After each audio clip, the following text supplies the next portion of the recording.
So no doubt you don't, I mean, you do recall the story that, yeah, the Shimon Goldman, yeah, now I remember who the other Goldman is.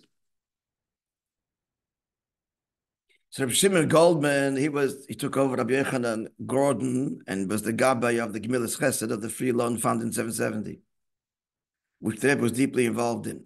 I wanted to know how the money is being spent and so on. They give reports like everything. So the custom is Parshas Mishpatim, which is in Kesef Talve. That night is Lava Malka, and the Gabbai puts on the Gabbai of the Gmach, a Streimel, and he tells a story. Now he chose a story about Ashiris. That's what it tells us here, because that year Chanukah, the Rebbe had said that Chanukah Gelt is a school of Ashiris. So I'm just telling you how the story is recorded here. So you remember the story. The story was Amnach and Chernobyl used to stay at a certain Chassid's place when he would visit that town. And on one occasion notified him he's not staying there unless he pays 2,000 ruble, and moreover, he is barred from attending the tefillas or the tish. Despite every effort, the chassid could not come up with the money, and that's it. The Shabbos was the most miserable Shabbos of his life. It's in his own hometown. The Rebbe is not staying by him, and he can't come to the daven. He can't come to the tish Friday night. Whenever he made the tish alashudas. Sometime later, so you remember the story, a poritz, and traveling with his entourage, was passing through the city, and the soldiers, his entourage, were staying in different places, and some of them were staying also by this chassid. When they left, it turns out that they left behind a satchel of money. When they realized the mistake, they came back and searched the town, but this detail didn't tell you. They, for some reason, didn't search this chassid's place.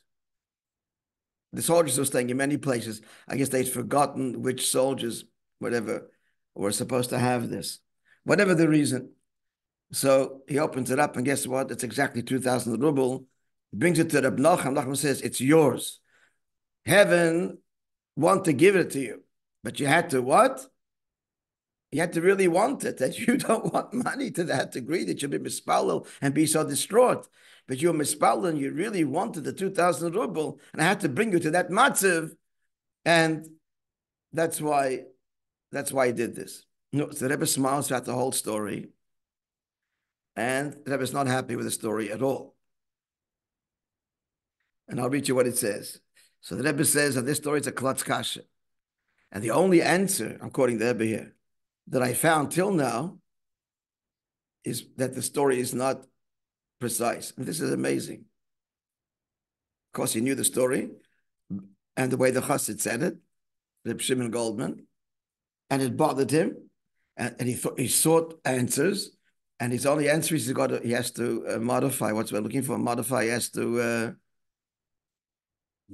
revise what? Amen. Amen. Yeah, the story. So he says like this, was for us Chassidus, this is an extraordinary opportunity where the Rebbe tells us about a Chassidic story. Listen, it's known that my father, my saintly father, guys were telling a story, would tell stories, and they were absolutely precise. And the precision was not just in the detail of the story itself, but even extraneous details that were not relevant to the story proper were also precise.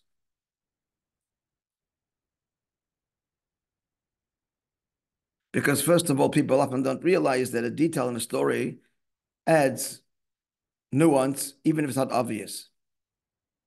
And in our case, because of the lack of precision in telling in this story, we have a tremendous question, so much so that it places doubt in the whole story.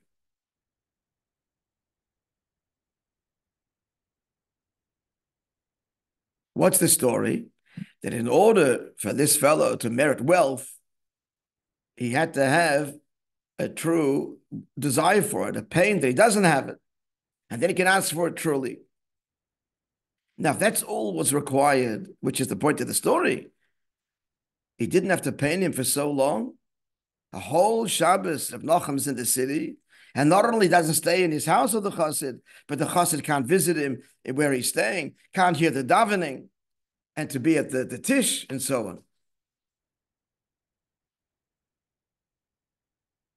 Okay, we'll continue the story, part 3, because already we're starting now. It's already 6:35, and we're here for the next year. So part 3, Beis Hashem, of the story on Monday. Shall be well.